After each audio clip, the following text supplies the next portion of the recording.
Hi, this is Mac of Mac's List.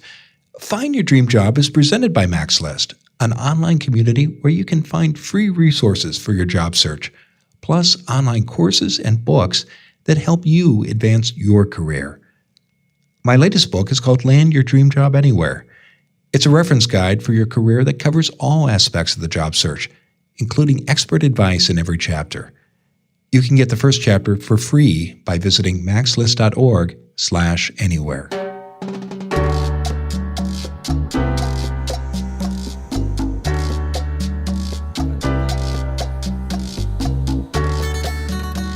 This is Find Your Dream Job, the podcast that helps you get hired, have the career you want, and make a difference in life. I'm Mac Pritchard, your host and publisher of Mac's List. I'm joined by my co-hosts, Becky Thomas and Jessica Black, from the Mac's List team. This week, we're talking about job interview mistakes smart people make.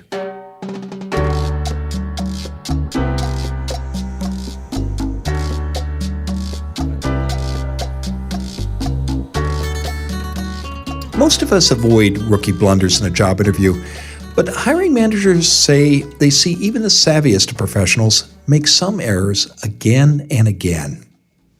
This week's guest expert is Thea Kelley. She and I talk later in the show about mistakes smart people make in job interviews and how to avoid them. Understanding your own personality can help you get clear about what you want in your next job. But the typical personality quiz found in a magazine, while fun, probably won't help you do that. Becky has found one test, however, that could make a difference in your career. She tells us more in a moment. You interview for a job and finish second. Then you learn of another position with the same organization. Should you ask the person who didn't hire you for an introduction to this other hiring manager? That's our question of the week, and it comes from listener Jay Townsend in Portland, Oregon. Jessica shares her advice shortly.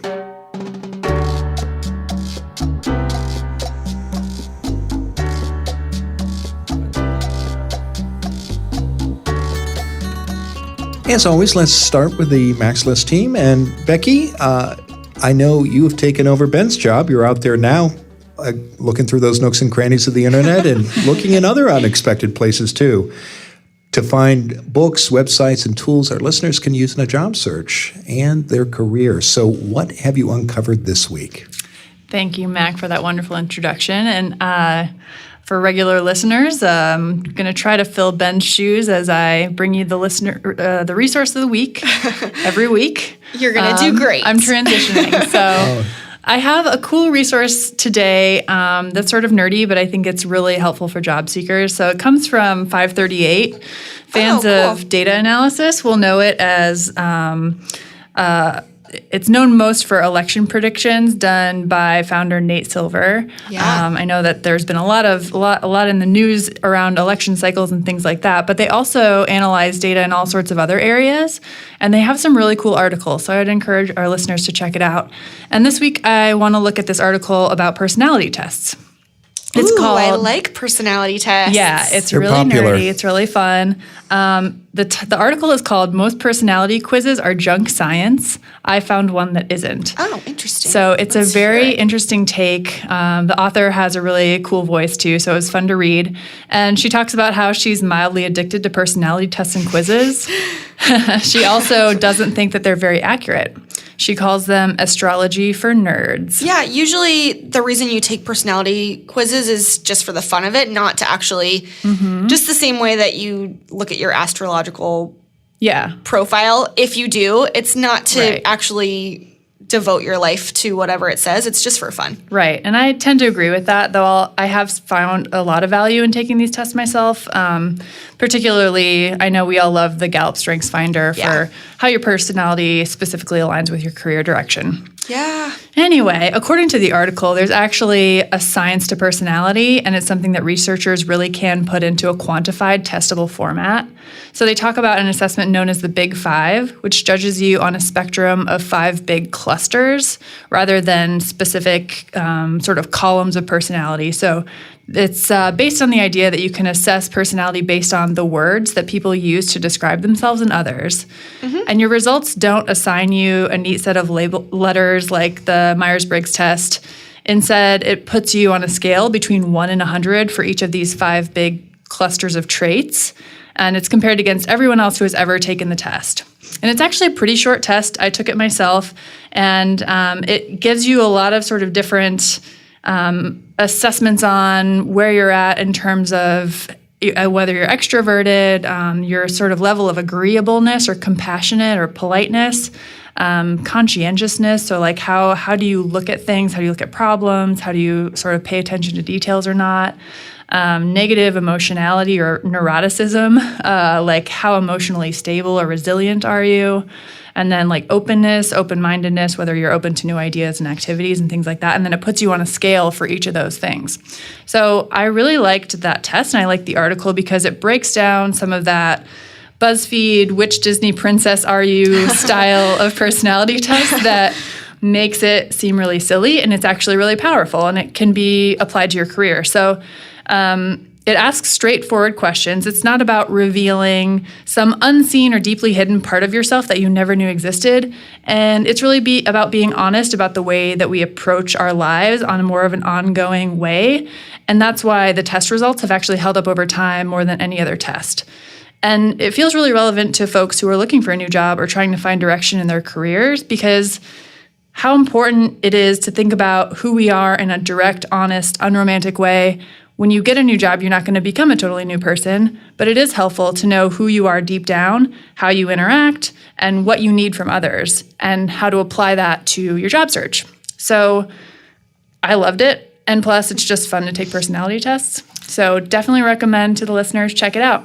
Yeah, I do like your focus on how it is fun, but it's also really insightful to be able to help you, I think especially in a career trajectory, to be able to understand yourself a little bit more deeply, especially if, for listeners or job seekers who maybe are in that limbo zone. Maybe they're changing careers or doing a bit of a self-reflection, self-analysis type of a thing. It's really helpful to be able to really get that concrete data about, I always thought I was really open-minded, but I, do tend to need more time to get to that open-mindedness or those types of things that really does help you, I think we all have this idea in our heads of how we are, but being able to have that concrete data to show the ways that we interact with the world is really helpful to be able to guide us into the right next steps, or just help us make sure that we're going in the right direction in general. Right. And you're not going to learn that you're a totally different person from taking one of these tests. You are who you are. Yeah. For the most part. You've got a lot of that foundational stuff, and it's so important for career, any professional to really understand that about themselves. Yeah, definitely. Cool. Thanks. Well, Becky, I know a link to the test will be in the show notes. How long does it take someone typically to do this? It took me 10, 15 minutes to take the test, and it's free. So the link is also in the article, so you can take the test from that article.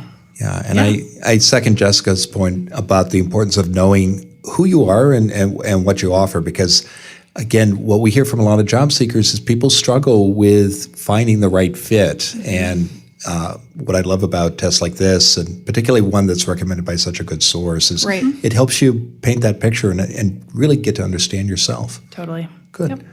Okay, well, thank you, Becky.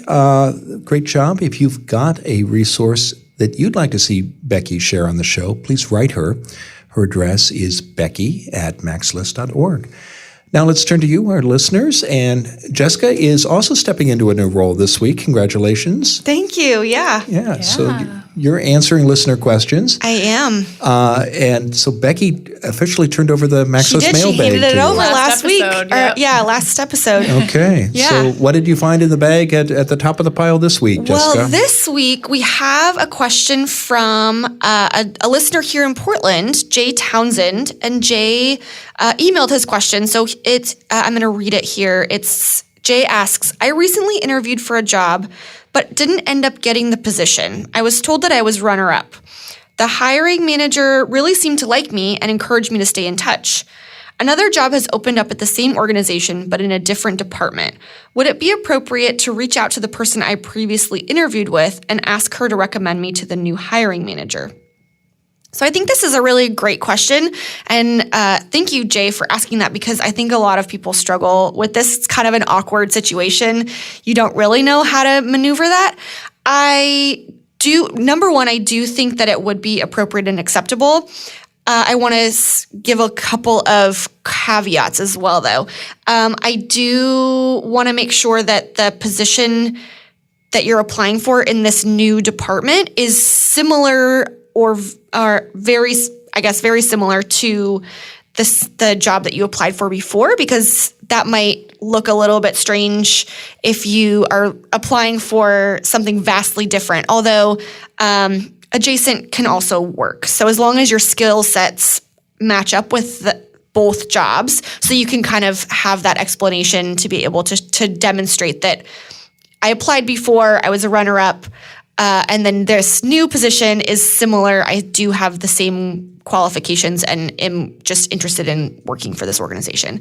I'd also hope that Jay has stayed in contact with the hiring manager or the person who interviewed him before, because, it's wonderful that she seemed to like him and encouraged him to stay in touch. I think that's a really great sign and really wonderful. But I know that it's often hard to follow through with those things when you are sort of laser focused on trying to get a job, and it doesn't seem like an important step at the time. But it is really important to sort of take people up on their offers to help. And so hopefully Jay has, like I said, has stayed in contact with his hiring manager so that this request isn't coming out of the blue only when this job is available, because that also looks a little bit strange and disingenuous. Another rule of thumb, I know this is maybe, I don't know how long ago this job was open that he interviewed with the previous hiring manager.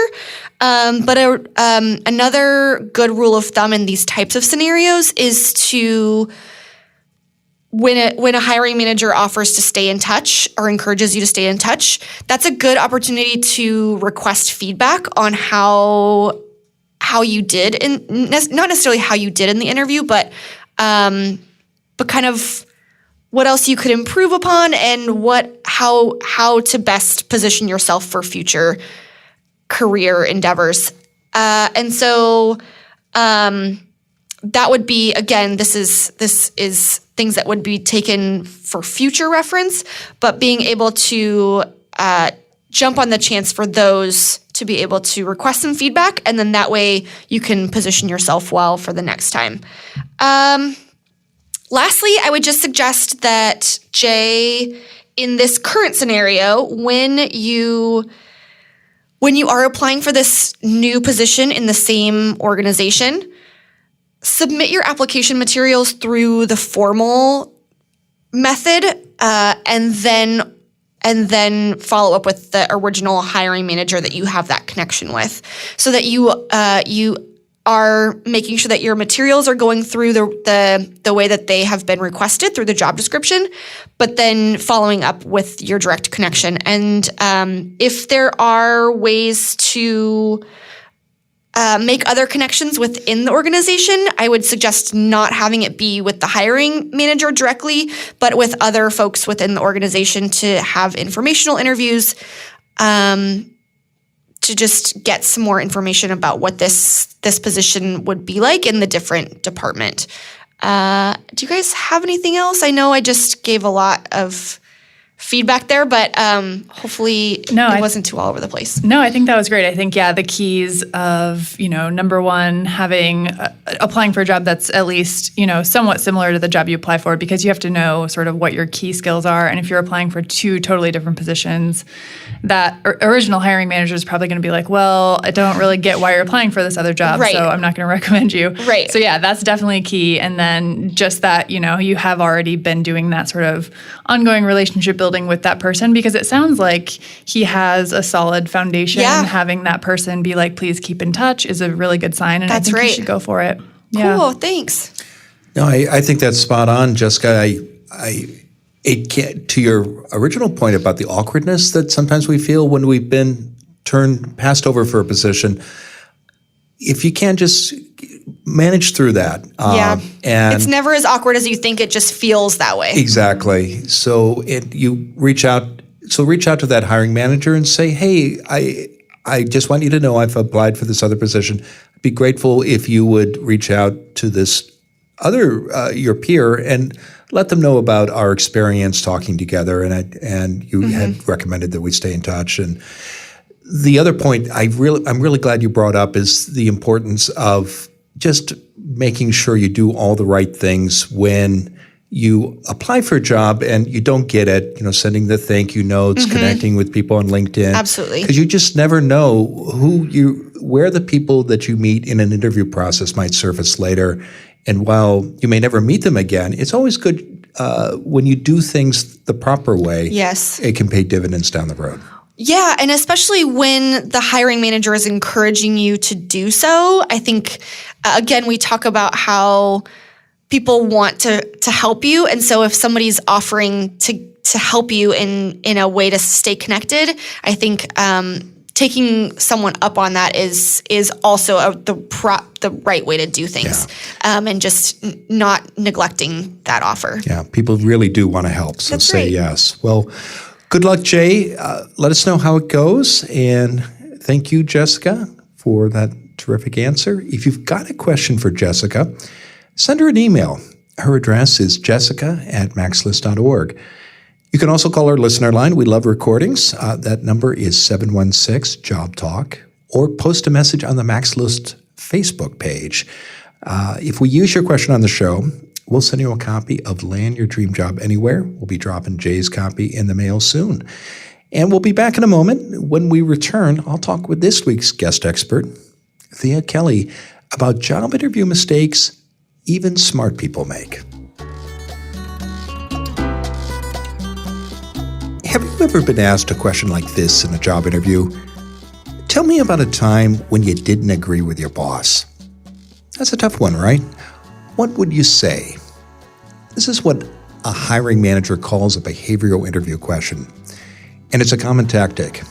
Employers use these kinds of questions to explore your fit for a job based on your past experience. It can also be an easy question to answer if you have the right strategy. I share my own tips for how to answer these gotcha questions in my new guide, 100 Behavioral Interview Questions You Need to Know. This free resource teaches you a simple 4-step process for expertly answering the most common behavioral questions.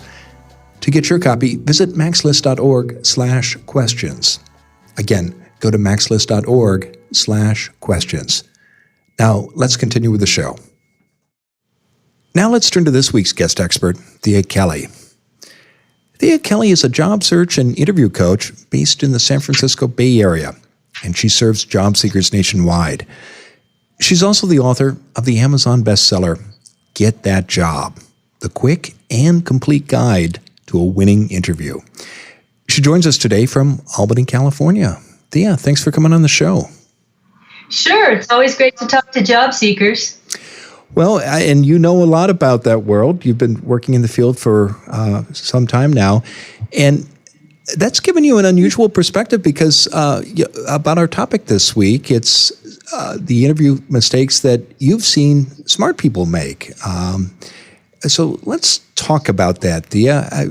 What kind of mistakes come to mind when you think about this topic?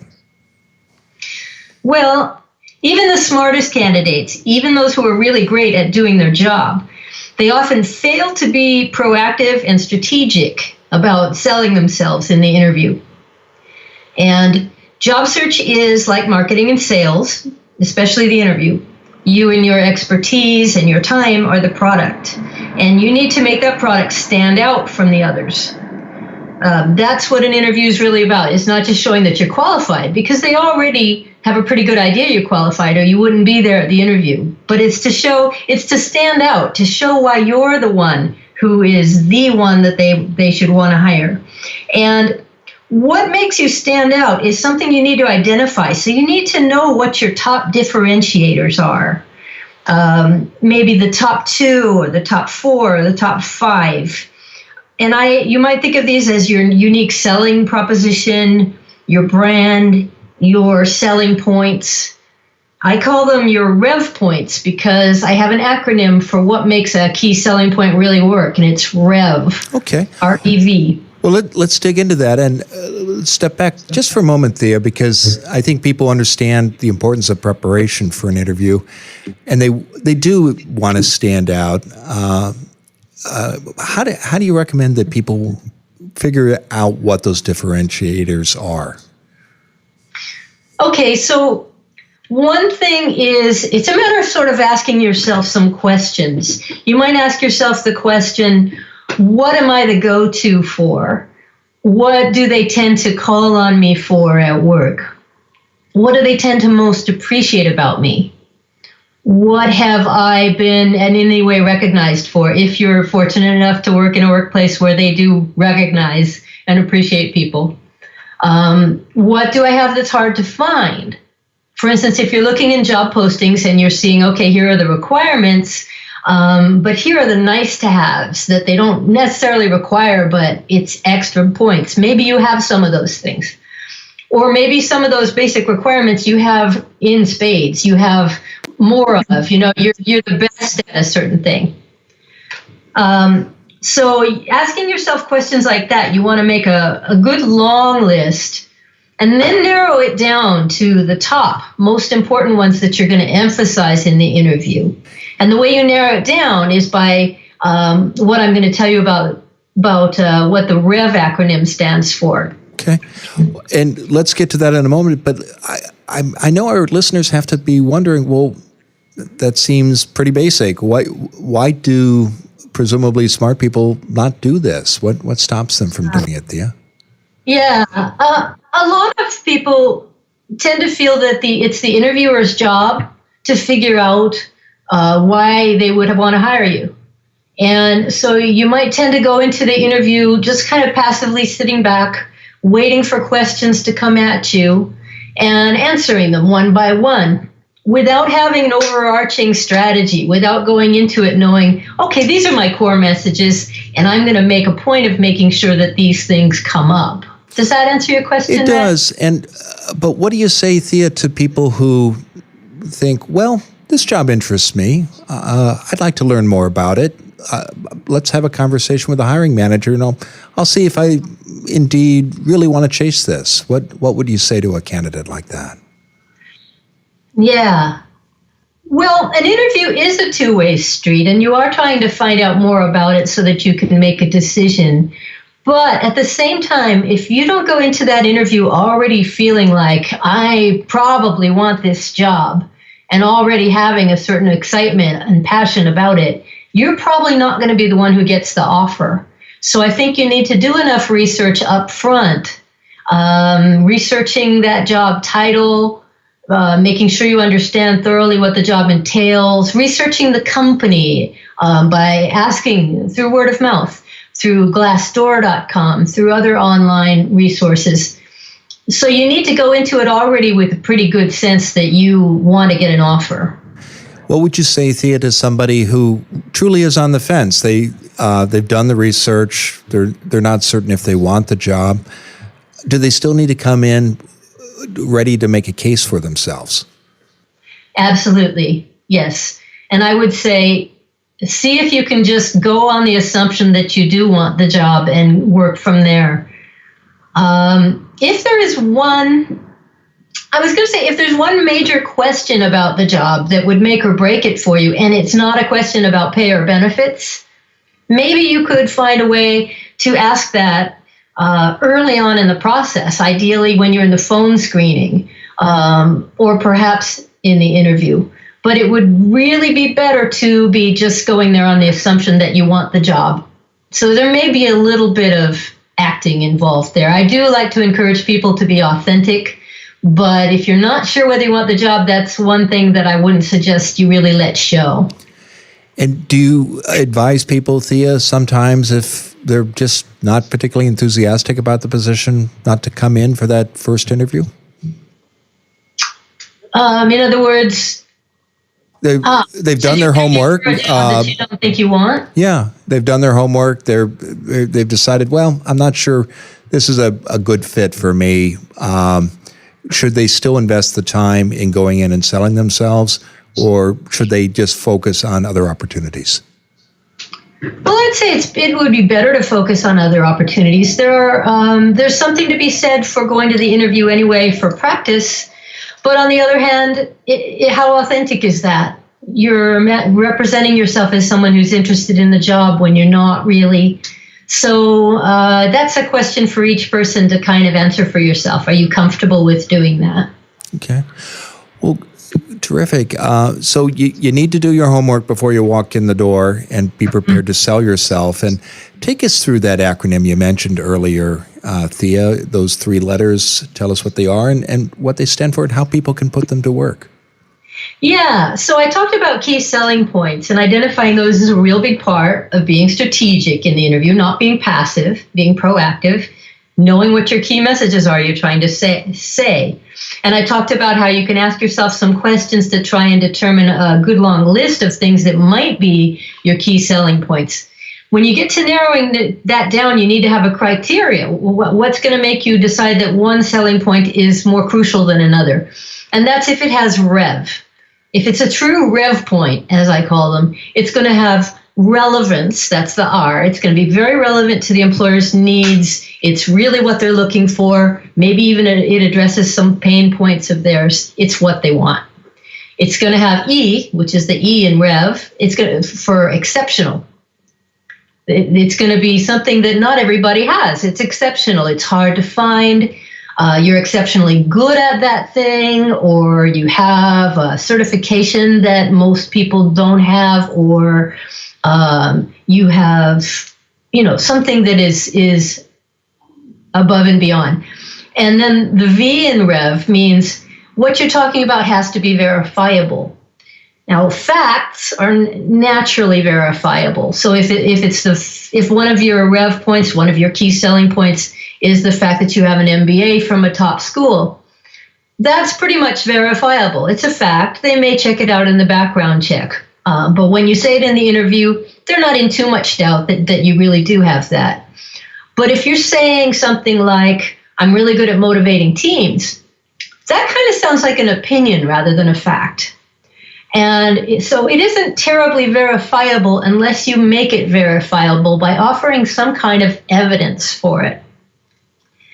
And so what the evidence would be, if you're trying to make a key selling point out of, I'm good at motivating teams, it might be a story, for example, or it might be LinkedIn recommendations of your team members saying, she's very motivating, I loved working with her. Or it might be an accomplishment, something you were able to achieve, something very tangible you were able to achieve, dollars and cents, because your team was so motivated. I can give you an example of that. Yeah, that'd be great, Thea. Yeah, because it's these sort of intangible key selling points, like good at motivating teams or a good communicator, those that you really need to kind of prove. So I had one person working with me who was a sales manager, and she had a great track record of motivating teams. And so she made it verifiable with a story. She said, so I inherited a reward and recognition program from the previous manager, but I wasn't sure the rewards and recognitions were really appealing to the team. They didn't really seem to be what the team members wanted, and so it wasn't motivating. So I met with them individually and found out that wasn't what motivated them, something else did, and redesigned the program.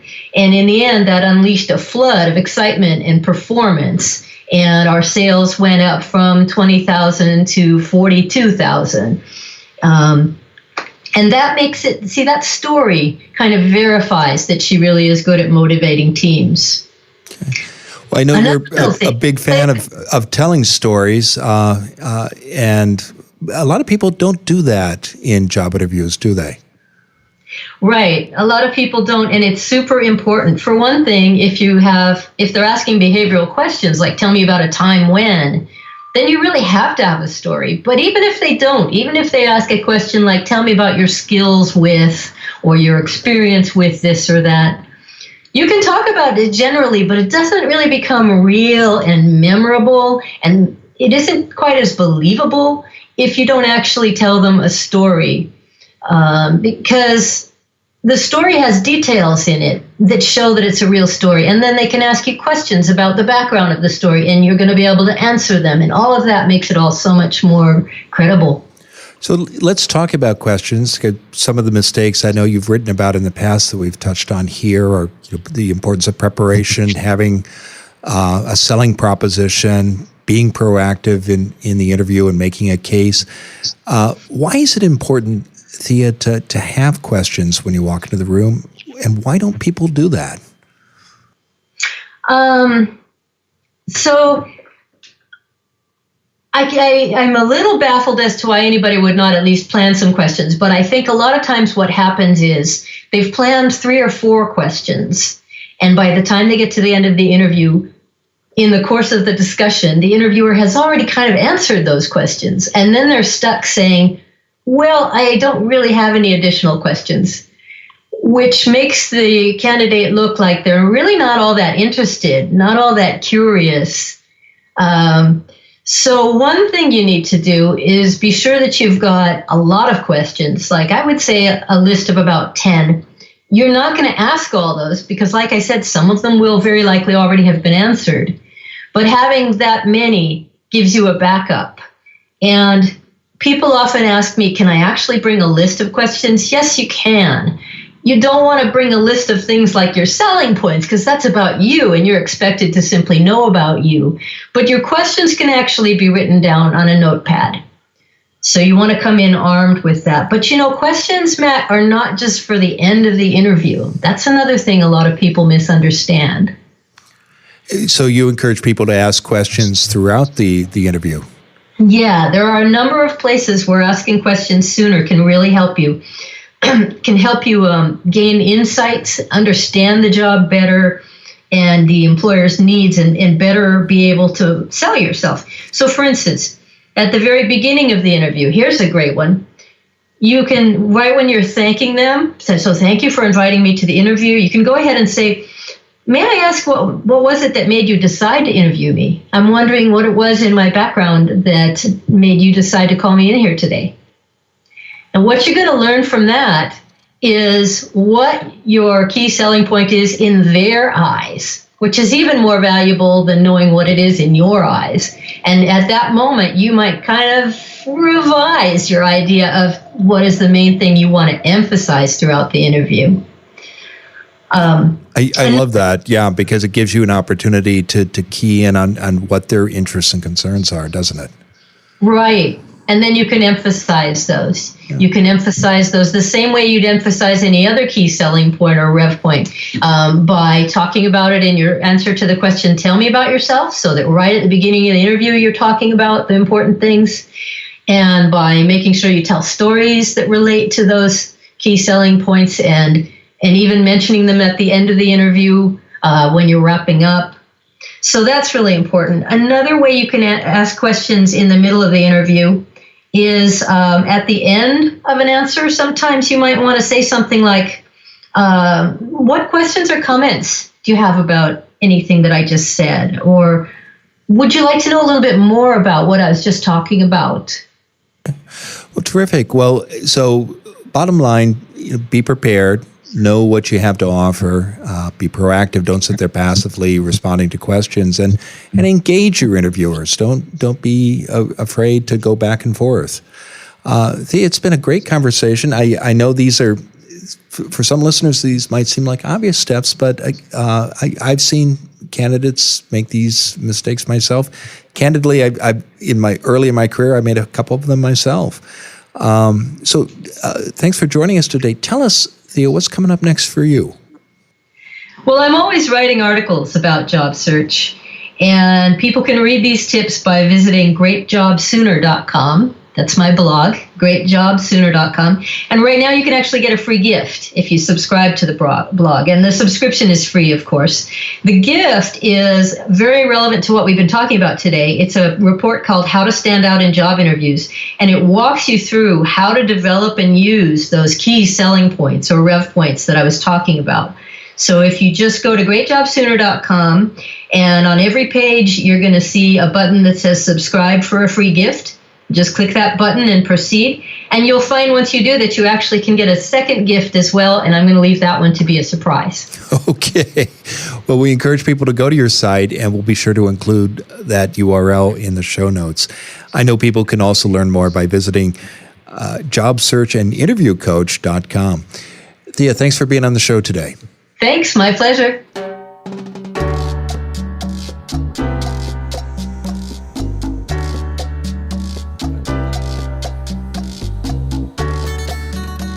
Well, we're back in the MaxList studio with Jessica and Becky. What were some key points you heard Thea make in my conversation with her? Which one of you wants to go first? We were just pointing at each other. I saw that, yeah. Right. The listeners wouldn't have known.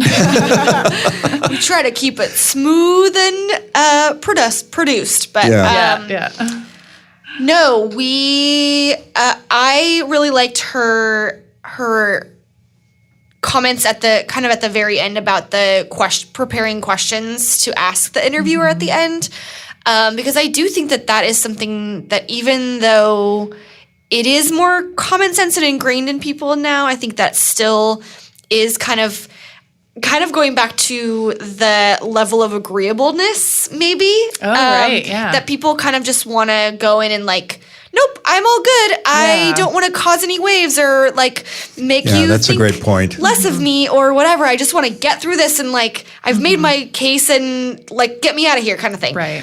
And so, but it is a really crucial component of the interview process, and it is, again, what she was mentioning, a really good way for you to be able to make sure that it's a right fit for you, not just I know she said that it's a two-way street, and we've said that before as well, but it's true. It is an opportunity for you to be able to make sure that the organization and just the job in general is the right one for you, rather than are you the right one for the job.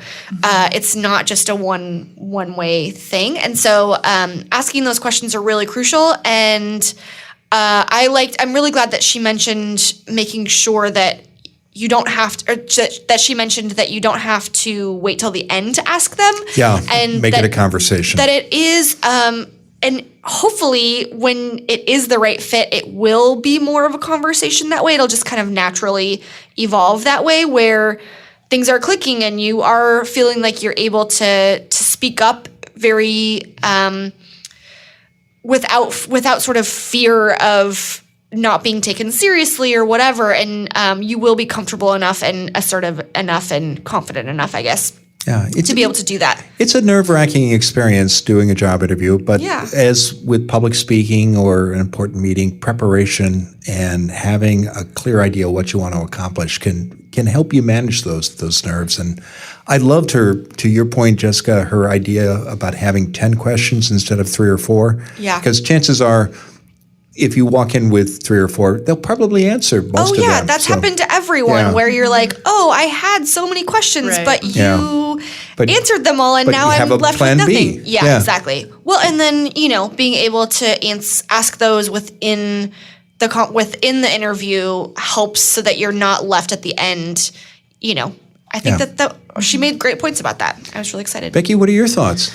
I agree with you guys. I was thinking about how she was really focusing on, like, you need to know what your top differentiators are, what makes you stand out.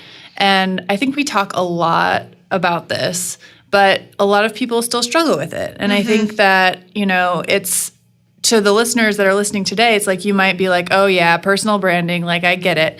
But do you really know how to talk about yourself? And can you really, present verifiable? Yes. I was just going to say the concrete backup of that. And, like skills and differentiators that also tie to that employer, because that is how you're going to stand out. And if you sit back and just let them tell you everything about the job and answer all their questions, like that's not enough. Nope. So it isn't. I'm glad you said that. Yeah, I think she did an excellent job, I thought, about talking about the importance of what you need to say and how you could put that message together. And she touched on this, about the importance of why you need to say it, because if you do want to stand out, you have to understand the employer's needs. And I'm glad she brought up the importance of research. Yeah, for sure. Yeah. Good. Yeah, it was a great interview. Yeah. Well, thank you both, and thank you, Thea, for joining us this week. And thank you, our listeners, for downloading today's episode of Find Your Dream Job.